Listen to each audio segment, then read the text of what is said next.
dipastikan kita siap, ya. Kita punya tangga, kita bencana, kita bisa beraksi, mensikapi situasinya, tadi ya, dan memastikan kemudian bisa kehidupan itu berjalan. Jadi sebelum bencana ngapain, ketika bencana ngapain, dan pas ngapain, harapannya apa? Kita semua boleh tidak terjerembab dalam jurang kesengsaraan atau kemiskinan, gitu. Karena bencana itu membuat target kesejahteraan itu turun, itu kan rendah. Nah, makanya kemudian ini harapannya apa? Harapannya agar masalah itu kemudian mengenali risikonya, tahu risikonya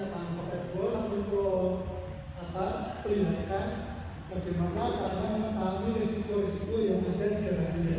Tapi tadi kan PBB itu kan misalnya eksak ya, ada ahli terkait bumi atau topografi, ahli tentang pelajaran, mereka keluar dengan indikator misalnya yang sifatnya itu pengetahuan. Dan karena adaptasi itu misalnya bagaimana kita bisa menyelamatkan diri. Banjir terus, ya rumahnya bukan.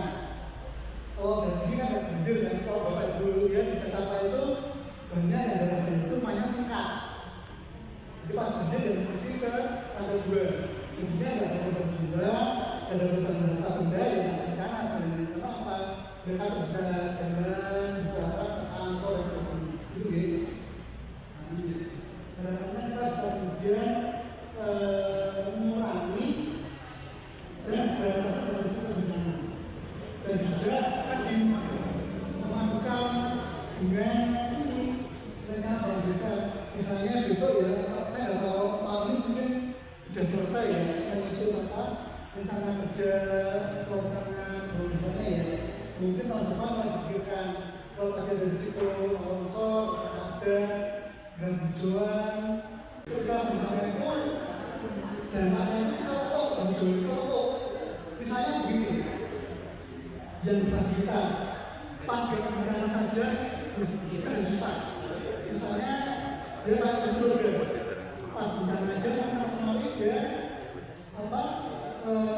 faksumnya itu tidak existu oleh penyandang disabilitas. Nah, pas bencana nanti kalau evakuasinya, toiletnya, apakah bisa dipakai surga, apakah bisa kemudian dengan nyaman, kemudian dengan masuk. Artinya apa? Mereka sudah terdampak bencana, tidak bisa menikmati fasum. Karena apa? Fasumnya juga ramah, tidak accessible. Dampaknya seperti itu. Lansia misalnya, lansia ketika bencana ada misalnya pasien lansia. Bencana kemudian pasiennya nggak ada, yang bisa dapat obat rutin, nggak ada obat rutin. Berapa mungkin penyakit-penyakitnya mungkin kemudian tidak bisa diberikan tinggi dan sebagainya. Itu contohnya. Atau misalnya anak-anak pas bencana dia ke sekolahnya mungkin rusak. Ketika itu terjadi, masyarakat itu hanya berpikir yang pertama, pemerintah desa akan membantu. Kalau rumahnya roboh, apakah pemerintah desa itu akan membantu membangunkan? Kalau yang jadi korban itu sakit, apakah di cover semua kesehatannya? Itu yang jadi pikiran mereka. Nah, hari ini ketika saya berangkat tadi sebenarnya berpikir, BIMTEK ini apakah nanti kita hadir di sini akan diminta untuk dibuatkan sebuah forum yang kemudian nanti disampaikan ke pemerintah desa, yang desa akan bikin sebuah forum. Nanti kalau ada bencana ini loh, yang harus kamu lakukan ini loh. Nanti kalau ada korban begini loh. Mungkin simpelnya seperti itu. Nah, maka dari itu kalau seandainya BIMTEK hari ini bisa lebih disimpelkan, insya Allah teman-teman yang hadir ini akan tambah keplok. Mungkin gitu Pak. Dan kedua, melanjutkan dengan pertanyaan itu berbeda.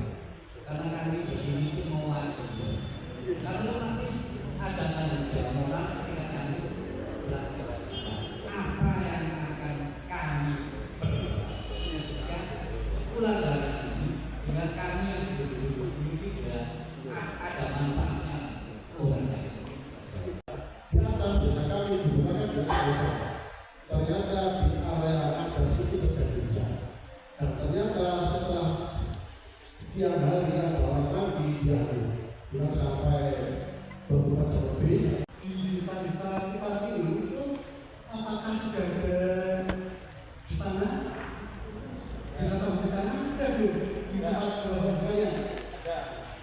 Ada yang sudah ada sama di sana? Oh yang lain? Ya, ada cari. Biasanya juga ada Ada ya? tapi nggak sesaat. Kalau itu apa namanya? Ada ya? Ada loh. Hanya masyarakat ada kemampuan. Itu. Nah, itu juga makanya kemudian kita apa? Pertahanan tanggungan. Kalau seperti itu terus, makanya palu sama membawa gempa barengan, Indonesia itu tidak mampu. Akhirnya apa? Yang kalau itu dibuka, kan ya kan? Karena negara juga tidak mampu. Nah, bayangkan sekarang misalnya di tempat kita ini ada berikut, semuanya berikutkan. Kan sangat kolaps. Nah, makanya harapannya apa? Kita kemudian berpikir lagi, mulai berpikir tentang bagaimana kita rasional, bagaimana kemudian tidak preventif dan mencegah, dan juga mulai digitalisasi. Makanya ada BNPB kan bikin BPBD di kabupaten kota. Kemudian apa namanya BPBD itu ada sana-sana. Nah tadi kata Pak itu ada katana, kecamatan Tambun Bencana. Kalau di Manguntas ada lagi namanya katana, keluarga Tambun Bencana. Jadi BPBD itu punya katana. Jadi nanti setiap 10 keluarga yang datang itu ada satu orang pemimpinnya. Nanti jadi semacam apa ya, koordinator bersama-samanya katana. Nah itu jadi apa? Sebenarnya sekarang tadi bikinnya di sini. Pertahanan. Kalau rumah itu ada yang terjadi, apakah itu termasuk dari si hutannya? Kecelakaan LPG itu kan ada kemudian bisa kecelakaan. Kok bisa kecelakaan? Apakah dia tahu cara masang LPG yang bagus? Apakah kemudian masangnya sudah aman? Kalau ada kondisi sebagainya, dilihat mungkin tanya, mungkin perlu pelatihan bagaimana makan LPG ya. Kalau LPG memang itu bagaimana tutupnya. Nah kemudian seperti itu. Nah ini kemudian perlu dilihat oleh desa itu. Jadi bagaimana melihat sebuah kecelakaan ini dengan tadi fase-fase. Tapi nomor satu karena nggak ada, kemudian nggak muncul apa penyakit bencana. Nanti kan mereka juga bilang, kalau memang cukup parah, bisa mengeluarkan apa namanya pernyataan darurat, tapi maksimal hanya 7 hari. Itu gitu. Nah 7 hari ini kan kemudian perlu ada kejelasan untuk SKN. Ketika SK itu kemudian menimbulkan apa namanya SK tanda darurat ya, menimbulkan apa namanya partisipasi biaya yang budi. Nah itu dipikirkan kalau cuma SK bahwa tanda darurat dan tidak ada apa namanya hitungannya kan nggak masuk ke BPD, mungkin nggak ada dia itu kan dana apa namanya yang pakainya.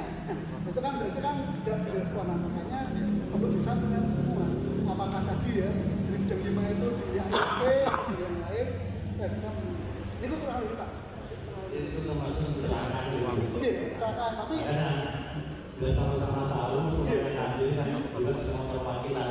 Tapi itu Jadi Pak. kalau masyarakat akan bisa menjelaskan. Terima kasih.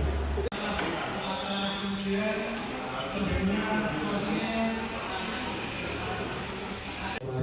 karena longsor itu Pak, sebenarnya yang longsor cuma sekitar 2 meter. Jadi 2 meter kemudian menimpa kandang rumah. Akhirnya kalau misalkan desa menangani sendiri kan jadi ramai, jadi ramai dulu, tinggal dulu. Nah, akhirnya sampai ke hospital, BPBD, TNI, ya udah kita tetapkan menjadi. Terima kasih. formal, nanti itu berarti ada SK apa namanya perundang, tapi ada lagi SK yang lain kita untuk memasukkan SK jalan. Jadi itu ada dari ini supaya apa? Supaya SK-nya nggak memang SK.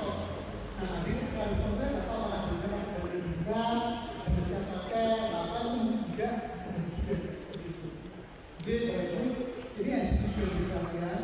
Kalau misalnya sekedar seperti tapi nggak ada respon kan bagaimana? Mungkin nanti bisa juga harapannya juga. Loh, kalau iya, ya, apakah ada yang nggak dong? Yang nomor 3 itu Pak.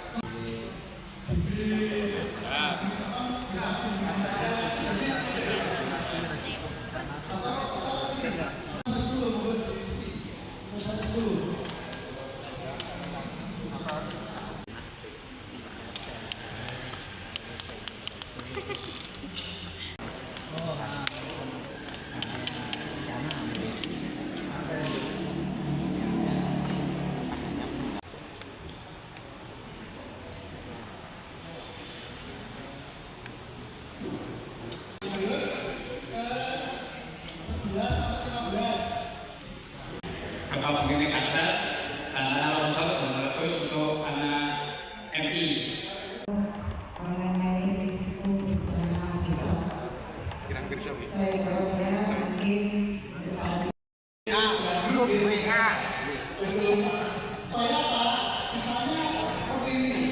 Memasukkan unsur-unsur rencana penanggulangan bencana ke dalam RPJM desa. Ada. Memasukkan unsur-unsur pengurangan risiko bencana ke dalam RKP desa. Ada. Budaya orang kan punya keahlian yang pertama, dan kedua ketika ada kelompok orang kita budayakan tidak sebagai biasanya sudah bagaimana mereka mampu, bagaimana kita mampu ada kita seperti ini kita kita apa dulu sudah kalau saya berdiri dari pagi sampai sore ini ya tadi pagi bergerak untuk menjelaskan bagaimana peran dari dinas untuk kebenaran semua ditunjukkan caranya supaya masuk ke RKP tidak harus masuk ke RKP 5 bisa dengan yang lain monggo kita tadi bangunan tanggul, tawur, latar dan sebagainya kemudian Bapak dari BPBD bilang nah harapannya apa? Kita mari begini di awal tidak hanya responsif mulai dari apa namanya bencana awal mengenali risikonya dan kemudian dia sudah menyampaikan namanya pentingnya terkait kaum rentan karena semua juga bagaimana kemudian kita bisa menyikapi semua. Nah kemudian dari berbagai macam isu tadi menuju kepada desa bencana. Harapannya apa? Desa punya kemampuan supaya kalau di bencana jangan sampai masalah itu terjerumus lagi kalau bisa masuk lagi. Akhirnya apa? Bisa jadi keberatan dalam fungsi yang tidak membuka. Jadi misalnya masyarakat dari